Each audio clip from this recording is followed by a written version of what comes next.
I'm just gonna watch my car real quick. I'll be right back. All right, we're getting ready to close out here with Bryant Jennings. You know, he had put on a little workout for the media, which is, you know, probably just his second workout of the day. You know, you got any more left? Yeah, I got more left. I can probably do it all day. Maybe not look real good all day, but I can get through it all day. All right.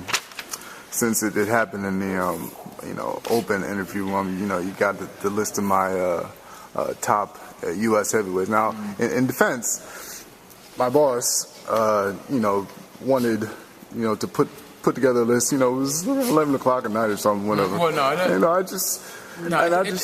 don't matter. That just shows me that I still have work to do. You know, I'm not. Yeah. And to be honest with you, I would rate you over those guys, and if you had if y'all would fight each other, I would put you between you and Malik, y'all two my guys. Everybody else, I think, they just have more experience than you, right? So that's the only reason that I have them ahead of you right now. But yeah. And yeah, I put together 5 minutes. It's just, no disrespect. I mean, you don't have to keep justifying it. I mean, hey, it's a list, and I ain't make the list. Shit, that's why I'm in here fighting to make sure I'm gonna make the list. All right. Now you have a upcoming fight. The guy's name is Andre Fedosov. Andre Fedosov, right? He's around 6'1". I saw your sparring partners today. They're around the same height. Do you think it's important to match height when you spar as opposed to your actual opponent? Yeah, it is. Especially when you're fighting either a shorter fighter or a taller fighter. If you're fighting a person of your height, then it really wouldn't matter if you're sparring a taller guy or you're sparring a shorter guy. But if the guy's much shorter, then it's good to match height in sparring. All right. This guy. All right, after a brief intermission, we're back here with Bryant Jennings. Now, I was supposed to meet up with you last week, but something came up. I think you were going for a run, and all of a sudden you started itching. Yeah, I had an allergic reaction. I think it was from some shrimp that I ate or something like that. Okay. Yeah, but that's all cleared up now. That's all cleared up. My face was left swollen. I'm just happy that went down. So. All right. Now back to your opponent, Andre Fedosov. I've only seen him fight once. I think it was on ESPN Friday Night Fights against Leonel Butler. He ran over him in 2 rounds. He looked good doing it.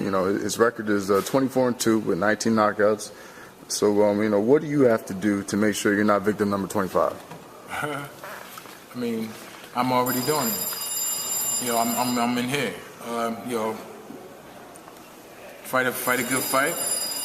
Come on my A game. Just be me. Just do what I do. Okay. All right. Now I think within the sanctioned bodies, you're ranked highest in the IBF. Which would put you in line to fight Vladimir Klitschko, assuming he's still champion at the time. When you finally get your mandatory shot.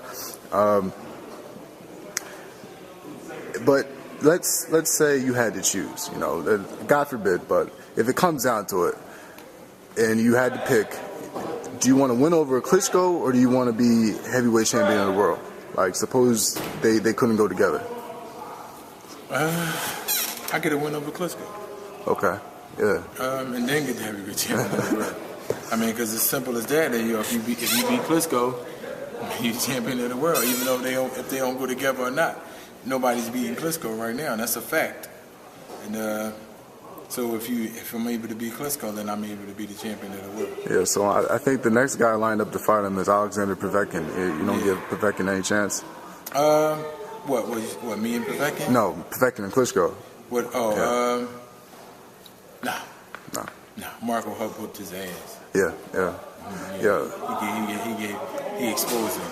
He exposed him real good. And a lot of cruiserweights, have come up to do well in the heavyweight division. David Haye, that's because they bring that the athleticism and that speed. And then it don't take that hard of a hit to knock a guy out. So they come packing a punch, and they putting in work. Right, you're considered, a smaller heavyweight. I mean, you're not like cruiserweight small, but but you're very athletic, very fast. I think you would consider yourself the second fastest hands after Eddie Chambers in the division. Yeah, I would. Right. Eddie. Well, Eddie's moving down to cruiserweight. He's in between. Right. Hopefully he get his situation straight. Yeah, he's got a fight lined up. I don't know the guy's name though, but anyways, back to you.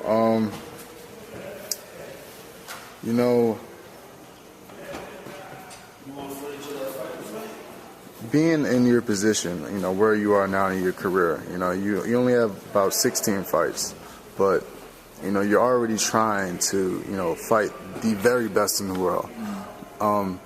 Don't you think, or maybe don't, but would it be ideal to fight some of those guys that are in between before you get to the very top?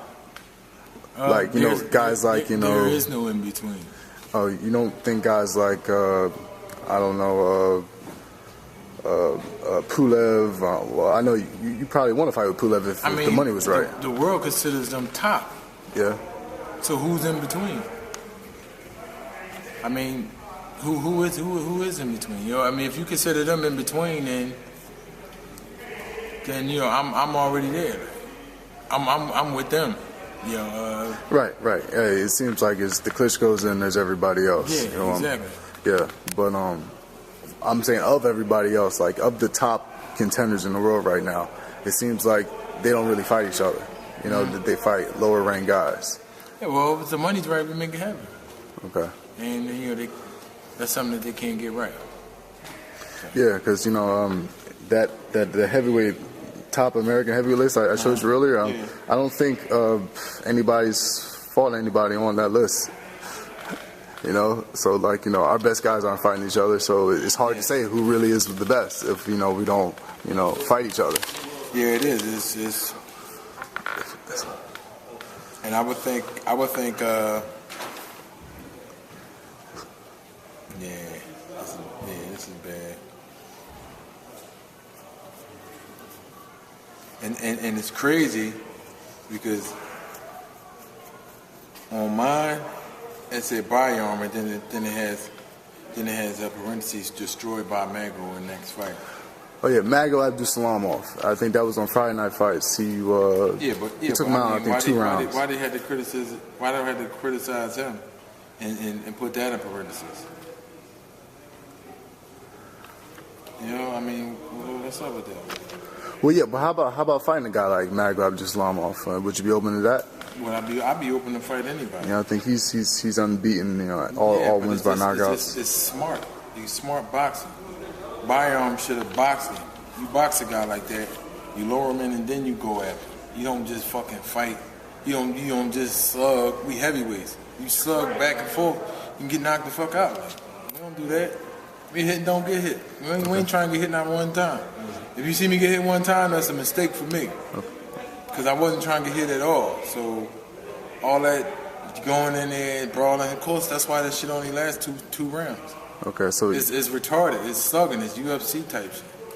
That ain't boxing. Like none of these dudes moving around using a jab. They just going in there, boom, boom, boom, boom, boom, boom, boom, boom, boom, bing, bing, bing, just like a fucking rock'em sock'em robot. Like, come on. If Bayarm would have boxed, then of course he wouldn't have got destroyed. But he just stood there. He just wanted to trade shots with him. You can't fight fire with fire when you don't have nothing else other than just that fire. Like, you gotta have something else.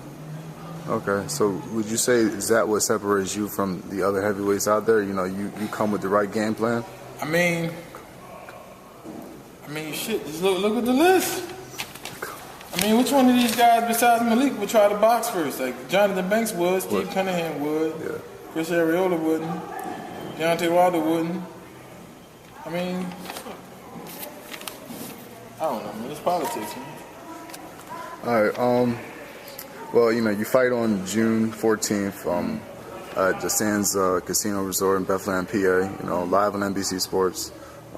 Anything you want to say to your fans? Going into the fight. Yeah, I already know I'm here to do what I do. There's nothing else I can say that you maybe convince anybody. I do my work in the ring. That's pretty much about it. I didn't say it just about everything I wanted to say. On my last post fights. interviews and all that. I ain't trying to do no talking. You know, I do all my talking in the ring. All right. Want to shout out your social media so people can get in touch with you? Follow me on Twitter and Instagram at BY Jennings. Okay. Looking forward to seeing your next fight.